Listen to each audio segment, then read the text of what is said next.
Le texte que vous m'avez demandé d'étudier aujourd'hui est un extrait du mariage de Figaro. Il s'agit de l'acte 5, scène 3, que la critique a appelé le monologue de Figaro, puisque bel et bien il s'agit d'un monologue. Figaro est seul sur scène, mais il s'agit aussi d'un moment de transition dans la saga Figaro, puisque le mariage de Figaro s'insère entre le barbier de Séville et la mère coupable. Il s'agit donc d'une trilogie dans laquelle Beaumarchais, à la fin du XVIIIe siècle, va montrer l'évolution chronologique de ces personnages.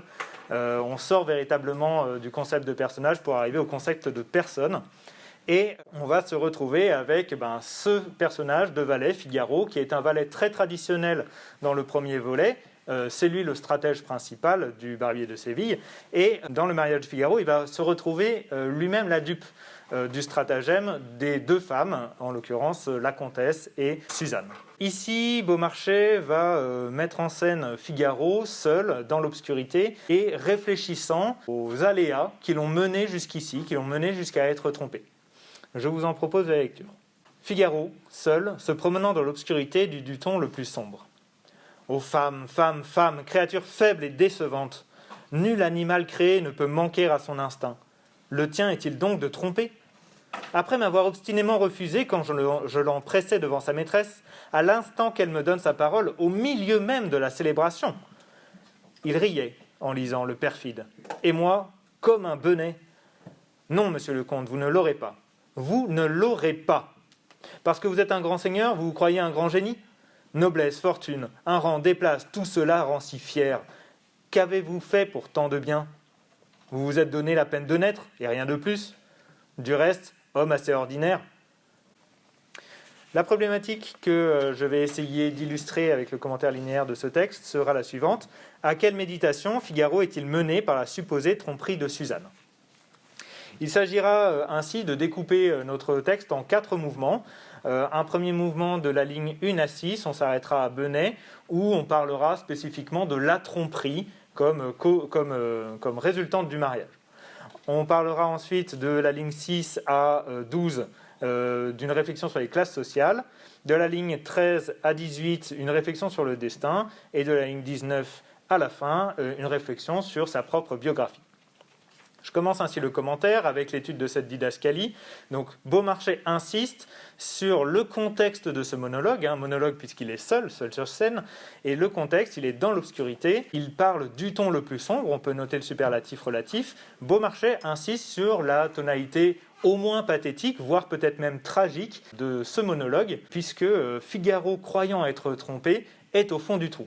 Cette réflexion s'amorce par une répétition quasiment une anaphore, ô femme, femme, femme. On note le ô pathétique qui va ouvrir la prise de parole. Cette répétition du mot femme va montrer qu'il va commencer son raisonnement par un raisonnement très général.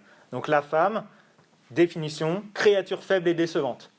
Nul animal créé ne peut manquer à son instinct, etc. On est quasiment dans une définition qui relèverait d'un mix entre les sciences naturelles et les sciences philosophiques. La femme va être définie de manière totalement globale comme l'animal qui trompe.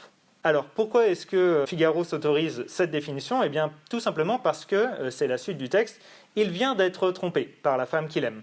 C'est ce qui va être donné dans les lignes 4 et 5, où il va rappeler le contexte qu'il a mené ici. Il a essayé de séduire Suzanne, et au moment où, enfin, il peut l'épouser, eh bien, il se rend compte qu'elle a donné un billet galant au comte, et que, eh bien, il semble être trompé. Le « il » de la ligne 5, il riait, le perfide, désigne le comte, et ce « il » va être opposé au « moi », toujours ligne 6, pronom personnel disjoint. Il se considère lui-même, rétrospectivement, comme un benêt. Sur le moment, il était très content, mais rétrospectivement, il a l'impression d'être roulé. Le stratège est devenu la dupe.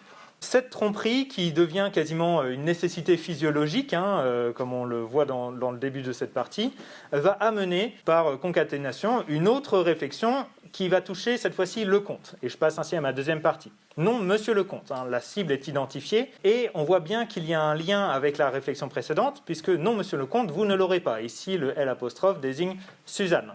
Cette assertion, vous ne l'aurez pas, est répétée 2 fois, de manière à montrer vraiment cette position de refus que va avoir Figaro par rapport à la situation qu'il est en train de vivre.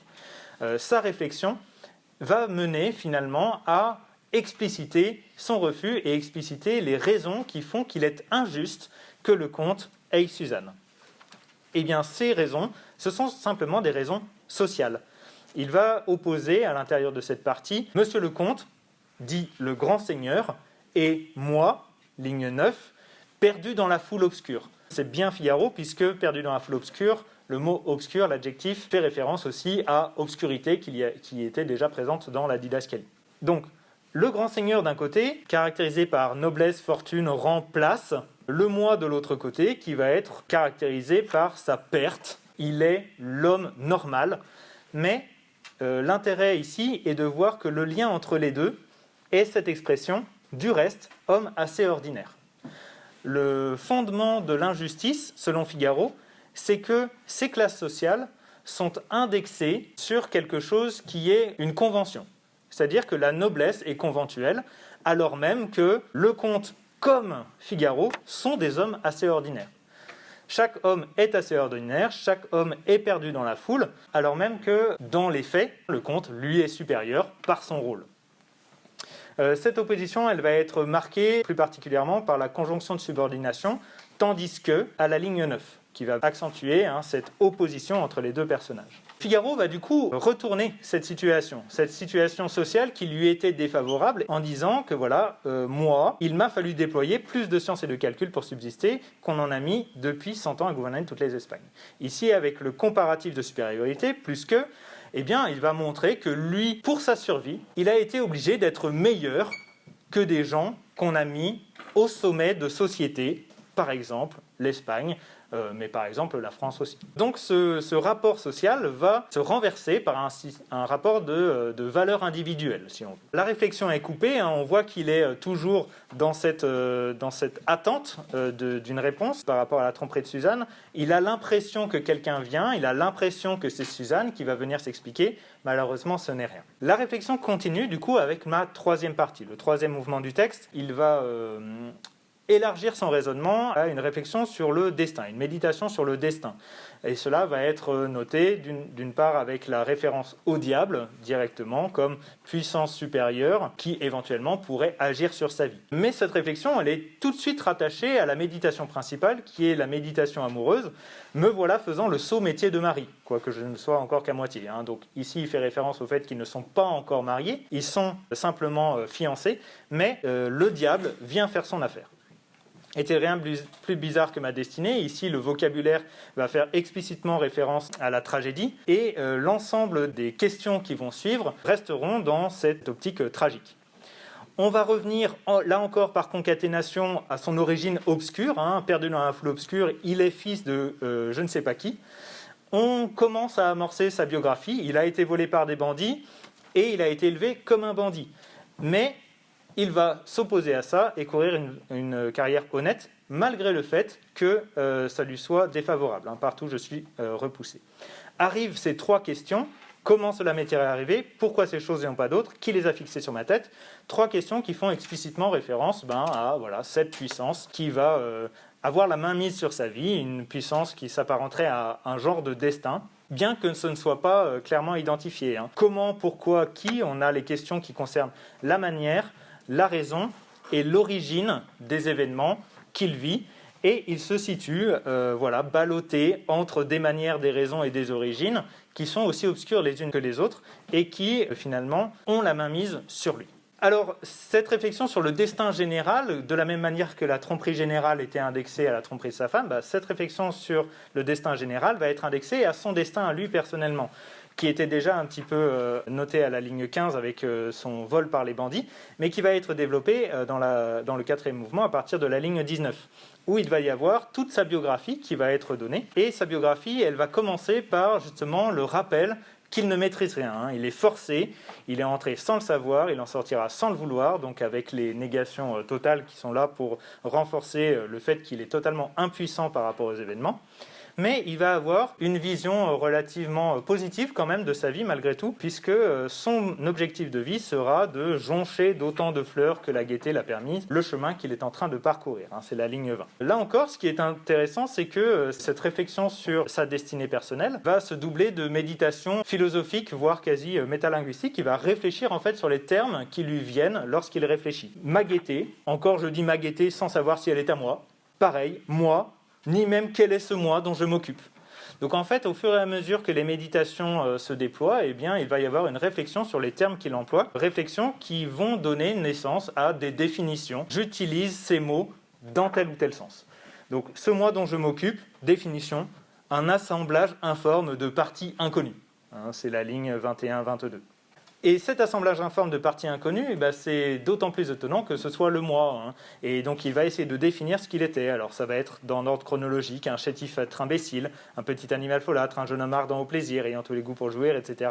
Et en fait, dans cette énumération très très longue, on va voir qu'il y a à la fois une évolution chronologique, mais aussi une évolution sociale. Il va passer par tous les âges de la vie et simultanément, il va passer par tous les métiers, toutes les classes sociales, cette progression étant modélisée par les participes présents, ayant, faisant, par les parallélismes, ici, là, ambitieux par, laborieux par, etc. Et toutes les variations autour des parallélismes qu'il va mettre en place. Cette réflexion biographique aboutit finalement à cette totalité. J'ai tout vu, j'ai tout fait, tout usé. Et bien après avoir abouti à cette totalité, désillusion. L'illusion s'est détruite. Donc cette désillusion qui arrive de manière chronologique, puis ligne 22 répond au puis ligne 27, et cette désillusion en fait va arriver aussi avec une rupture syntaxique. Puis l'illusion s'est détruite, virgule, et, virgule, trop désabusé, point d'exclamation, point de suspension. Ici, la phrase est complètement désarticulée. On est vraiment dans le l'acmé, finalement, de cette réflexion, où tout est en train de se faire, mais rien ne sait comment se faire. Et on termine, du coup, avec ce retour à la triple répétition, Susan, Susan, Susan, qui fait écho à femme, femme, femme à la deuxième ligne, et sur le tourment général qu'elle lui cause, les tourments qui sont modélisés en fait par l'intégralité de cette réflexion. Là encore, la réflexion s'interrompt. J'entends marcher, qui fait écho à on vient, ligne 11. On vient, répétition, voici l'instant de la crise. Et à partir de là, il va y avoir une retransformation du personnage en un nouveau valet qui va prendre en main son destin. Il se retire près de la première coulisse à sa droite, de manière à pouvoir observer ce qu'il va se passer. À quelle méditation Figaro est-il mené par la supposée tromperie de Suzanne ? Premier point important, c'est que ces méditations, elles sont toutes corrélées à une méditation originelle, la méditation sur l'amour, sur le mariage, sur la tromperie. De cette méditation, qui va introduire chacune des parties du texte que j'ai dessinées, vont découler une méditation sur les classes sociales et leur injustice, sur le destin commun et individuel, sur des réflexions quasiment métalinguistiques, sur la gaieté, sur le moi, des réflexions toutes personnelles sur sa vie. Et le deuxième point qui va être intéressant, c'est que toutes ces méditations, elles vont montrer un espèce de va-et-vient permanent entre ce qui est universel et ce qui est particulier. On est vraiment dans une réflexion à deux niveaux. Il réfléchit aussi bien sur le monde que sur sa vie personnelle. Et tout cela, à la fois ces méditations et ce mouvement méditatif, va permettre d'aboutir à une prise de conscience. Prise de conscience qui est paradoxale, puisqu'il accède à la lucidité alors même qu'il est en pleine nuit. Et cette lucidité, c'est finalement d'accepter son rôle de valet de comédie, de redevenir stratège et de redevenir le maître de sa vie, comme il l'a été avant. En cela, la toute fin de la pièce, qui va montrer un dénouement heureux, nous permettra de voir que le personnage de Figaro a bel et bien réussi son retour sur le devant de la comédie et a bel et bien su abandonner sa dynamique tragique qu'il avait uniquement dans ce monologue. Je passe ainsi à la question de grammaire. Vous m'avez demandé d'étudier la construction de la négation dans le début de ce dernier paragraphe. Donc la proposition qui va nous intéresser sera particulièrement forcé de parcourir la route où je suis entré sans le savoir, comme j'en sortirai sans le vouloir. Alors ici, ce qui est intéressant, intéressant de voir par rapport à la négation, c'est qu'on a un cas très particulier, puisque les mots qui sont niés sont bel et bien des verbes, il s'agit de savoir et vouloir, mais la négation n'est pas une négation syntaxique, puisque nous n'avons pas cette négation bitensive avec discordantiel ne et forclusif pas, point ou quoi que ce soit. Ici, la négation, elle va être portée par la préposition sans, préposition négative qui va venir nier le verbe. Alors, cette particularité de verbe nié par une préposition, en fait, elle s'explique tout simplement par le fait que ces verbes, savoir et vouloir, sont ici à l'infinitif et que du coup, étant au mode infinitif, ils occupent finalement une fonction syntaxique de nom. Il devient possible alors de les nier par le biais de cette préposition négative sans. Nous avons donc ainsi des négations lexicales qui portent sur des verbes, ce qui est des cas particuliers. Et concernant leur portée, elles sont toutes les deux totales.